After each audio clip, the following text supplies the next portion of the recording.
Welcome back guys, अस्सलाम वालेकुम। आज की इस लेक्चर में हम डिस्कस करने वाले हैं वीडियो टैग को। यानी हम अपनी वेब पेज पर एक वीडियो को किस तरह अपलोड करेंगे। यानी अगर हमने अपनी वेब पेज पर एक वीडियो अपलोड करना हो, एक वीडियो शो करना हो, तो हम उसके लिए वीडियो टैग का इस्तेमाल करेंगे। तो चलो चलते हैं एग्ज़ाम्पल की तरफ। एग्ज़ाम्पल में समझा लेते हैं कि वीडियो को हम किस तरह अपलोड करेंगे अपनी वेब पेज पर। तो ये हमारे पास नोटपैड प्लस प्लस है और यहाँ पर मैं वीडियो टैग को यूज़ कर लेता हूँ। वीडियो टैग भी एक डबल टैग है, इसको मैं क्लोज भी कर लेता हूँ। Video tag. अभी इसके बीच जो है ना, हमने एक एट्रीब्यूट ऐड करना है।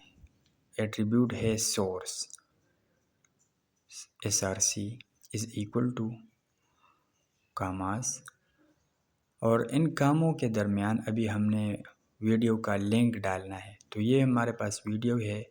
अभी इसके प्रॉपर्टीज़ में जाकर ये जो लोकेशन है, इस लोकेशन को पहले मैं कॉपी कर लेता हूँ, और फाइल MP4 है एंड S1 इसका नाम है। तो चलो उसको कॉपी कर लेते हैं, यहाँ पर पेस्ट।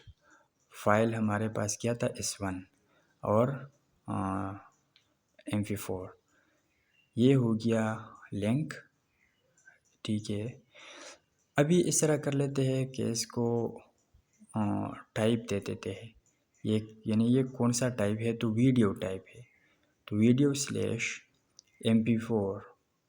अभी इसको सेव कर लेते हैं और वेब पेज की तरफ चलते हैं। Ctrl+S और ये हो जाएगा रिफ़्रेश। ये आप देख सकते हैं कि ये वही वीडियो है जो हमने अपनी वेब पेज पर अपलोड की, लेकिन इसका साइज़ बहुत बड़ा है। चलो मैं इसको विड्थ भी दे देता हूँ।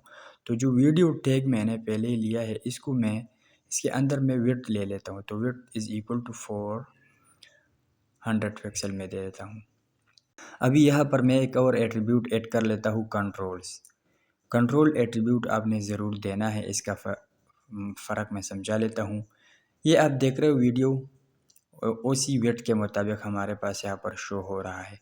हमने जो कंट्रोल्स एट्रीब्यूट ऐड किया है, तो उसका फ़ायदा ये है कि हम इस वीडियो को स्टॉप भी कर सकते हैं, फुल साइज़ भी कर सकते हैं, फुल स्क्रीन सॉरी, इसको म्यूट भी कर सकते हैं, जो हम करना चाहे कर सकते हैं। तो कंट्रोल्स एट्रीब्यूट आपने वीडियो टैग के अंदर ज़रूर देना है। तो ये हो गया वीडियो। चलो चलते हैं नेक्स्ट वीडियो की तरफ।